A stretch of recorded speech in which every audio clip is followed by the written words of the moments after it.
Hello welcome back guys. അങ്ങനെ നമ്മൾ കഴിഞ്ഞ കുറച്ച് കാലങ്ങളായിട്ട് കാത്തിരുന്ന സഞ്ജു സാംസന്റെ ആ ഒരു ഇന്നിങ്സിന് പിറവിയെടുത്തിരിക്കുകയാണ്.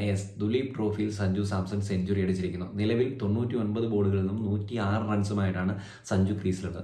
ടോപ്പ് ഓർഡറിലേക്ക് നോക്കി കഴിഞ്ഞാൽ ശ്രീകാർ ഭരത്തും അതോടൊപ്പം തന്നെ ദേവദത്ത് പടിക്കലുമായിരുന്നു ഇന്ത്യ ഡിക്ക് വേണ്ടി ഓപ്പൺ ചെയ്തിരുന്നത്. രണ്ടുപേരും 50 അടിച്ചിട്ടാണ് മടങ്ങിയത്.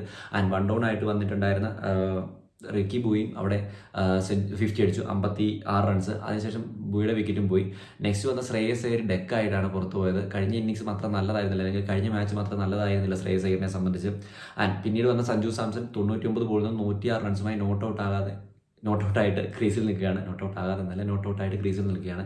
എന്തായാലും ഈ ഒരു ഇന്നിങ്സിലേക്ക് നോക്കിക്കഴിഞ്ഞാൽ നമ്മൾ എപ്പോഴും പറയാറുണ്ട് സഞ്ജു സാംസന്റെ ഈ ഒരു അഗ്രസീവായിട്ടുള്ള ഇന്നിങ്സ് ടെസ്റ്റ് പോയിട്ട് ഫോർമാറ്റിൽ ആവശ്യമുണ്ടോ എന്നുള്ളത്. ആൻഡ് കഴിഞ്ഞ മത്സരത്തിലും അത് പറഞ്ഞിട്ടുണ്ടായിരുന്നു. ആദ്യ ഇന്നിങ്സിൽ വളരെ മോശം ഒരു ഇന്നിങ്സ് ആയിരുന്നു. രണ്ടാം ഇന്നിങ്സിൽ കഴിഞ്ഞ മത്സരത്തിൽ 40 റൺസ് അടിച്ചു. പക്ഷേ അവർക്ക് ആ ഒരു മത്സരം വിജയിക്കാൻ സാധിച്ചില്ല. പക്ഷേ ഈ ഒരു മത്സരത്തിൽ വന്ന് സഞ്ജു സാംസൺ അതിമനോഹരമായിട്ടുള്ള ഇന്നിങ്സ് തന്നെയാണ് കാഴ്ചവെച്ചിരിക്കുന്നത്.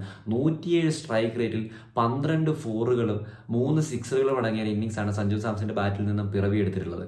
ആൻഡ് നമ്മൾ എപ്പോഴും കളിയാക്കാറുള്ള ആ ഒരു അഗ്രസീവ് ആയിട്ടുള്ള ഇന്നിങ്സിൽ തന്നെ സഞ്ജു സാംസൺ മറുപടി തന്നിരിക്കുകയാണ്. കഴിഞ്ഞ മത്സരത്തിൽ നമ്മൾ പറഞ്ഞിട്ടുണ്ടായിരുന്നു ഇത്രമാത്രം അഗ്രസീവ് ആയിട്ടുള്ള ഇന്നിങ്സ് ആവശ്യമുണ്ടോ ടെസ്റ്റിൽ. പുള്ളിയെ സംബന്ധിച്ച് ഈ ഒരു ഫോർമാറ്റിൽ പുള്ളി കാര്യമായിട്ടൊന്നും ചെയ്തിട്ടില്ല. 38 മാത്രമാണ് താരത്തിന്റെ ആവറേജ് എന്നൊക്കെ പറഞ്ഞിട്ടുണ്ടായിരുന്നു. പക്ഷേ അതേ ഇന്നിങ്സ് തന്നെയാണ് സഞ്ജു സാംസൺ ഇവിടെ കളിച്ചുകൊണ്ടിരിക്കുന്നത്. ഏറ്റവും വലിയൊരു കഷ്ടകാലം എന്താണെന്ന് വെച്ച് കഴിഞ്ഞാൽ India D versus India B മത്സരം സ്ട്രീമിംഗ് ഇല്ല. മറ്റേ മത്സരമാണ് India A versus India C മത്സരമാണ് സ്ട്രീമിംഗ് പോകുന്നത്. അതാണ് ഏറ്റവും വലിയൊരു സങ്കടം എന്ന് ചോദിച്ചു കഴിഞ്ഞാൽ. കഴിഞ്ഞ ഇന്ത്യ ഡി മത്സരം സ്ട്രീമിംഗ് ഉണ്ടായിരുന്നു. എന്തായാലും അതിമനോഹരമായിട്ടുള്ള ഇന്നിങ്സ് ആണ് ഇപ്പോൾ കളിച്ചു പോയിക്കൊണ്ടിരിക്കുന്നത്. ശ്രദ്ധ പിടിച്ചു പറ്റുമെന്ന് തന്നെ വിശ്വസിക്കാം. കാത്തിരുന്ന് കാണാം എന്തായാലും ഈ ഒരു ഡേ ഇവരെങ്ങനെ ഇന്ത്യ വന്നു. 327 6 എന്ന നിലയിലാണ് നിലവിൽ ഇന്ത്യ ഡി നിൽക്കുന്നത്.